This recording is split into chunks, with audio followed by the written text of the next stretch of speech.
all these chargers. These are from Electrify America, and these are all empty. Look at these. These are some of their first chargers that they installed, and some of them are super high power. Look at this. These two over here are 350 kilowatt chargers, so these can charge the new Porsches and upcoming EVs incredibly quickly. We're talking about adding something like 60 miles of range in a handful of minutes, but it's all empty over here. No one's charging. So, as you can see, I'm doing the solo today. I am at the Dublin Superchargers, and as you can kind of see, it's a little bit empty. This Dublin Supercharger is kind of special because this is one of the first locations that at least I heard of where we had the Electrify America chargers. This is a super fast DC charging network that was set up by Volkswagen after their emissions scandal. So it's right next to the Tesla Superchargers, and very rarely do I ever see any cars charging there. It's a little odd knowing that right next to a Tesla Supercharger, which is usually at least half full. I see like one Chevy Bolt over there, Bolt with a B, charge one time, and that's about it. I haven't seen any Jags. I haven't seen any other cars over there charge at all. So it's just like sitting idle most of the time, and I don't know how it is at other Electrify America locations, but at least over here, plenty of shopping, super full of people most of the time, except for right now because of the lockdown. But yeah, there's like plenty of Teslas here, but there are barely any other cars charging over here that's outside the Tesla network. So I don't know. So anyway, let's kind of get started, because one of the things I mentioned in my last video, my first video, was how I kind of got started in cars in general, and then I migrated over to electric cars. And one of the big reasons for me and my family migrating over to electric cars is the performance. And I want to say that the performance is the most important thing for me, coming from BMW. Right? We moved from having a little BMW 3 from back in early 2000s. And then as my needs grew, I moved up to a 5, and then an X5. That was in, I think, a 2008 BMW X5. And then my wife got a 5 Series.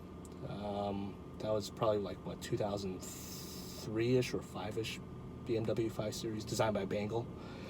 And then, yeah, so we've always had BMWs up until really super recently, right? I wanted a nice, quick performing car that felt great when I drove it. It could accelerate when I needed it to. It could stop when I wanted to stop, like instantly. And BMWs fit the bill for me. And the later car, the X5, the 2008 X5, that was probably one of the most useful cars I had. And it wasn't the most fun. The 3 Series, the most fun car. But the X5 was the most utilitarian car. Obviously, it had more room. It had the performance. It was having some troubles. If I remember correctly, it was having some coolant issues. I think it was leaking. Probably something flew through the radiator grill. And coolant started leaking. So I took it to BMW, asked them, hey, what do we got to get fixed? And they said, oh yeah, you got to get the radiator fixed. I'm like, holy cow, this is going to get kind of expensive. Okay, so we got the radiator fixed. There were some other niggling issues that were kind of like wiggling around there with the car. But after a little while, I started thinking, okay, this is a money pit. I got to replace this car. Not only were there electronics issues and coolant issues, there was a gas issue, because I'm spending about $90-ish or so trying to gas up the car every so often, and that didn't obviously help. So at about 2012-ish, I started looking into replacing the X5. So 2012 was an interesting year because there were two cars I was looking at. I was looking at, obviously, the Tesla Model S, and that was their first car that they were really going to mass produce. They were producing 3 versions, if I remember right. There's a really base model, which I think they discontinued right off the bat because everyone was ordering the upper end models, the 2012 85 kilowatt hour battery Model S. And then there's the 60 kilowatt hour Model S as well. So there's another one that I've been following really, really closely, and that was the Chevy Volt development. And that was really, really super interesting to me because when I saw the prototype photos from their introduction, I was like, holy cow, that is a really, really nice looking car. Unfortunately, those show cars never ever make it to production. Very rarely do you see a show car make it like almost untouched to production.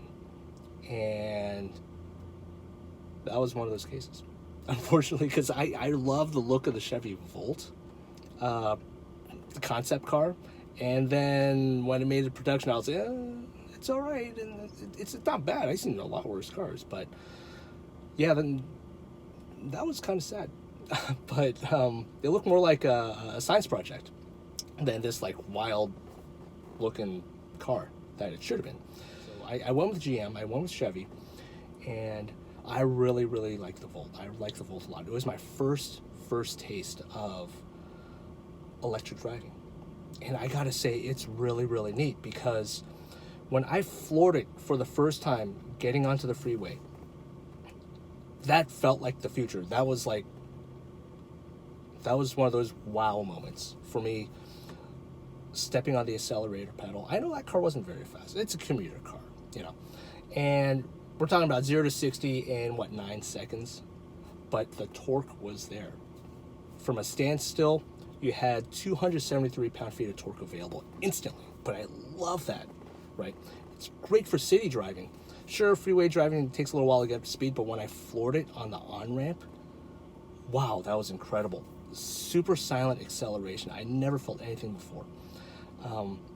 So we rented a Tesla P85 from someone in San Francisco through the Turo car sharing app. And this is probably 2014-ish, somewhere around there, maybe 16-ish. So we go to San Francisco and we pick up the car. So it's just me and her, me and my wife, just driving around. My first experience with a Tesla. And we went on Highway 1. I floored it. It took off and was like, it truly was an insane mode. And that was the moment where I felt, holy cow, I need to get one of these cars because of the straight up performance. I knew right off the bat I had to get a Tesla, and I ended up with this car. This is the car that I just got back from service with a leaking roof, and it still leaks. So I got to keep this car inside. But yeah, so even though this car is a 60 kilowatt hour battery, it still flies 0 to 60 in 5.5. No complaints. Way faster than my Chevy Volt from 2013. I can't imagine getting a car that's not performance oriented. Seriously. I'm glad that there are a lot of other car companies who make commuter cars, right? Everyone has a different need, right? Some people don't care about performance. They just want to get from point A to point B in an electric car. That's great. There's nothing wrong with that. But I want a performance car because that's just the nature of the cars that I like. The environmental benefits, going green and stuff like that, that's just icing on the cake. Awesome. If you can do it, go electric completely right now. There are cars available right now. But if you're looking for something that's more like a workhorse, right? Those cars are going to be coming out really soon too, because Rivian's got their trucks and SUVs coming out really soon. Ford's going to be basing some of their cars on the Rivian platform, heavy-duty platform. Ford has their F-150 electric coming out pretty soon too. GM's got plenty of cars coming out, like one car for a while, every year that's going to be fully electric. So those are going to be the workhorse trucks. They got their Hummers, they got their electric Escalades probably coming out really soon. So really looking forward to that. And hopefully those Electrify America chargers are going to be full of those other American brands. So I got to say, again, going electric for me was all about the performance. It doesn't get any better than going electric, and at least right now it's Tesla. Cannot be beat. So I'm going to see what happens over the next few years with those American electric cars. It'll be, I think, a long slog for people to accept them, if you want to say that, because there are going to be a lot of people who might be hesitant to go electric. The infrastructure is just rolling out right now. There's not much real legit infrastructure, honestly. Outside of the Tesla network, these Electrify America chargers, I don't know how many there are. Honestly, I haven't looked, but they're sprouting up. Once these Electrify America chargers really get all over the country and the world, then we're talking business. Let me know what you're looking forward to. Okay, let me know in the comments below, and charge ahead.